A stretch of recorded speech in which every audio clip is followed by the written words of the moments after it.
সম্প্রতি অনলাইনে এবং সোশ্যাল মিডিয়ায় বিভিন্ন ফ্রড এজেন্সি 2 ঘন্টায় থাইল্যান্ড ভিসা দেওয়ার নামে সাধারণ মানুষের কাছ থেকে মোটা অঙ্কের টাকা হাতিয়ে নিচ্ছে। তারা নিজেদেরকে অফিসিয়াল চ্যানেল বা এম্বাসির কন্ট্যাক্ট এজেন্ট বলে দাবি করলেও বাস্তবে এসব সংস্থা অধিকাংশ ক্ষেত্রেই কোনো অনুমোদন প্রতিষ্ঠান নয়। কিভাবে চলছে প্রতারণা? কিছু ভুয়া এজেন্সি বা ব্যক্তিগত গ্রুপ নিজেদের বিদেশি ঠিকানা দেখিয়ে যেমন অস্ট্রেলিয়া, মালয়েশিয়া, সিঙ্গাপুর ইত্যাদি থাইল্যান্ড, কম্বোডিয়া দাবি করছে যে তারা সরাসরি ঢাকাস্থ থাই এম্বাসির মাধ্যমে 2 ঘন্টায় ভিসা দিতে পারে। তারা সাধারণত দুটি প্যাকেজ অফার করে: ট্যুরিস্ট ভিসা 3 মাস মেয়াদ 35,000 টাকা, ডেস্টিনেশন থাইল্যান্ড ভিসা 5 বছর মেয়াদ 90,000 টাকা। প্রথমে অল্প টাকা যেমন 5,000, 20,000 অগ্রিম নেওয়া হয়, পরে বাকিটা দেওয়ার সত্ত্বে গ্রাহককে ফাঁদে ফেলা হয়। অনেক সময় ভিসা না দিয়ে গ্রাহকের টাকা আত্মসাৎ করে। কেন এটি সন্দেহজনক? থাই এম্বাসির অফিসিয়াল নির্দেশনা অনুযায়ী ভিসা বা স্টিকার ভিসা ইস্যু করতে কমপক্ষে 3 থেকে 5 কর্মদিবস সময় লাগে। কোনো ব্যক্তি বা প্রতিষ্ঠান 2 ঘন্টা এম্বাসির অনুমোদন ছাড়াই ভিসা ইস্যু করতে পারে না। ভিসা প্রক্রিয়া শুধু অফিসিয়াল ওয়েবসাইট বা অনুমোদন এজেন্টের মাধ্যমে সম্পূর্ণ হয়। অতএব কেউ যদি বলে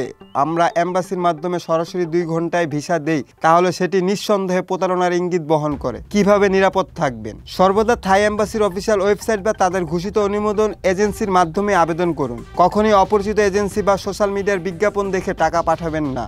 ভিসা প্রসেসিং শুরু হওয়ার আগে এম্বাসির নাম, রিসিপ্ট ও রেফারেন্স নম্বর যাচাই করুন। আগে ভিসা পরে টাকা বা 2 ঘন্টায় ভিসা এই ধরনের অফার দেখলে সঙ্গে সঙ্গে সতর্ক হন।